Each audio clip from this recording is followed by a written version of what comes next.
It was nearly a year and a half ago when Rhythm Paradise Megamix launched in Japan as Rhythm Tengoku The Best Plus, and at this time no one had any idea if the game would come to the West or not. Then, to the surprise of many, Nintendo revealed Rhythm Paradise Megamix to Western audiences, promising it out by the end of 2016. While America received the title as a digital download in June, fans in Europe were promised a physical release, like with past titles. Thanks to this, fans have had to wait until the end of October to finally play the game. So, was the wait worth it, or will Rhythm Paradise Megamix fall on deaf ears? Let's find out. The gameplay of Rhythm Paradise Megamix does not do much to differentiate itself from past installments of the series, although, in my opinion, it does not really need to. In the case that you don't know, however, Rhythm Paradise Megamix is made up of various minigames that are all based around learning and following the rhythm of the song. Some games only rely on one button to be pressed, often the A button, while some get more complex and throwing multiple inputs. It is hard to accurately judge the difficulty of the whole game, as it relies on the player's sense of rhythm to progress. For players with good rhythm, they will enjoy the game. However, for those players who struggle to keep beats, they might find the game very difficult.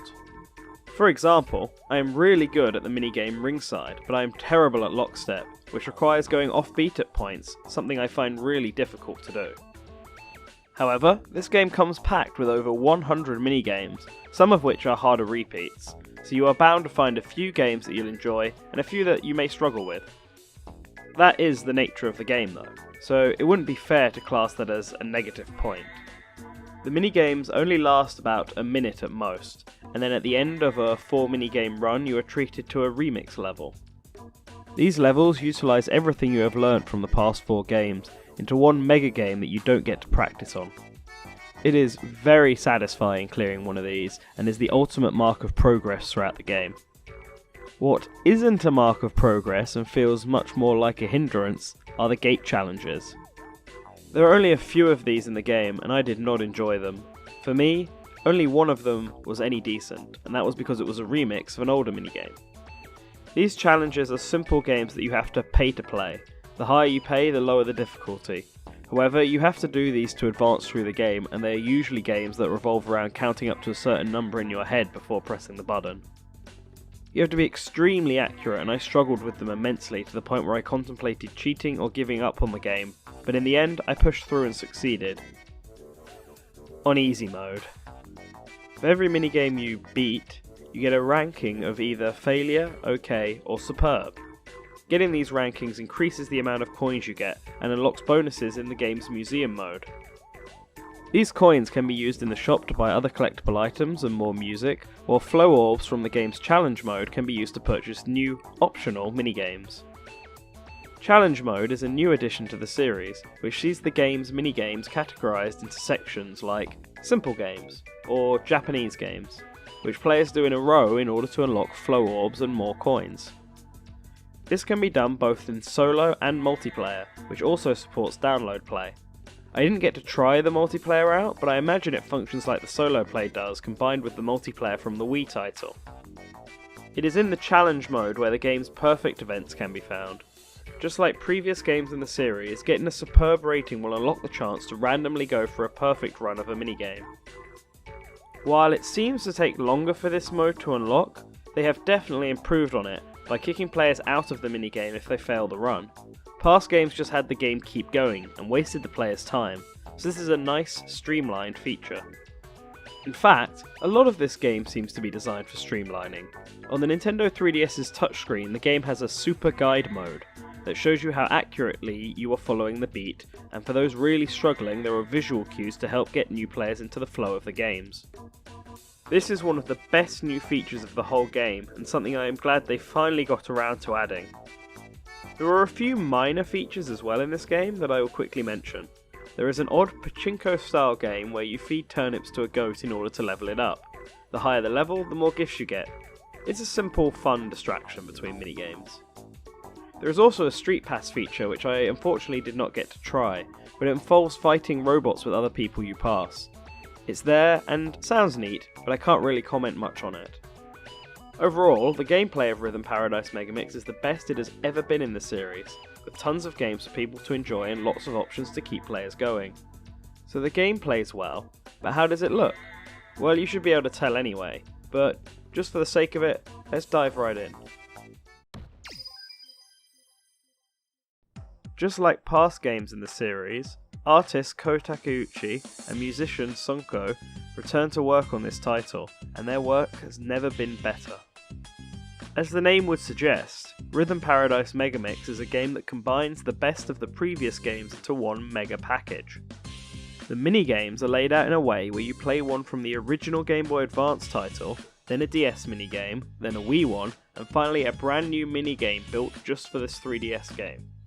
For new players, you'd not be able to tell, as all the returning minigames have been completely remade to have the level of detail one would expect from a 3DS title. No longer are they pixelated sprites, but actual illustrations that use the magic of technology to move and complement all of the updated music. The remix levels are all entirely new, with no previous combination of games being present, instead providing quirky and silly themes that can be tackled in nearly any order. Not to mention, the menus have been done in much more detail this time, to add a real sense of flair. The songs have all been fully translated into English, just like in past titles, with a Japanese soundtrack available for traditionalists out there. The 3D feature in the game works fine. I ended up not using it much, as it's not outstanding, but it's passable. Overall, this game looks wonderful, and easily on par with the previous home console title, even though this time it's on a handheld. Usually in my reviews, the story is the first part that I cover, so that everyone watching will know what the game is about. However, this time I decided to leave it until the end. The reason for this is because I have differing opinions on the story of Rhythm Paradise Megamix and how it was implemented into the game. For the first time ever, a Rhythm Paradise game has come equipped with a story mode. In this story, you follow a young guardian called Tibby, who has fallen from Heaven World and wants to get home. The story is harmless and the dialogue is cute, with all the characters that Tibby runs into on his quest feeling funny and interesting. No, the story itself is not my problem, but it's the implementation of it that bugs me. I do not think that the Rhythm Paradise series needed a story mode, and its introduction messed with the traditional structure of the series. I checked, and it took me 2.5 hours before I got to the traditional Rhythm Paradise style of doing 4 minigames and a remix at the end. That is because the story has Tibby going through each land and doing every minigame before he then has to repeat almost all of them at the end. This felt like padding to me, in order to get more time out of the game, and I felt it was really unnecessary. Padding is an issue to me throughout this game, from repeated minigames to the fact that NPCs will interrupt the game to speak to you every time you beat a minigame for the first time. The addition of a story mode was different this time around, and I do not hate it, but in the next Rhythm Paradise title I will be more than okay if it does not come back. I honestly never expected us to get Rhythm Paradise Megamix over here in Europe, but I'm glad we did. The game really lives up to its name by taking all of the best parts of the previous 3 games and updating it for this brand new package. You get a lot of content for your money with this one, both returning and new.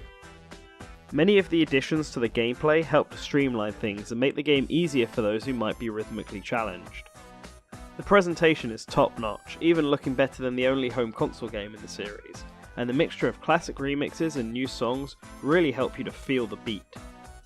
While a somewhat innocent but padded storyline may cause some fans to get bored, I think that pushing through the bad is worth it for this title. It is definitely the best game in the series, and I had a lot of fun with it. You just need to be a bit more patient this time around to unlock everything.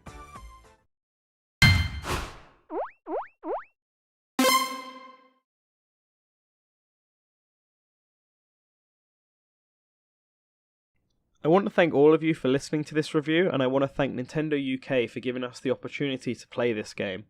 It was a real blast, and I hope it brings them lots of success.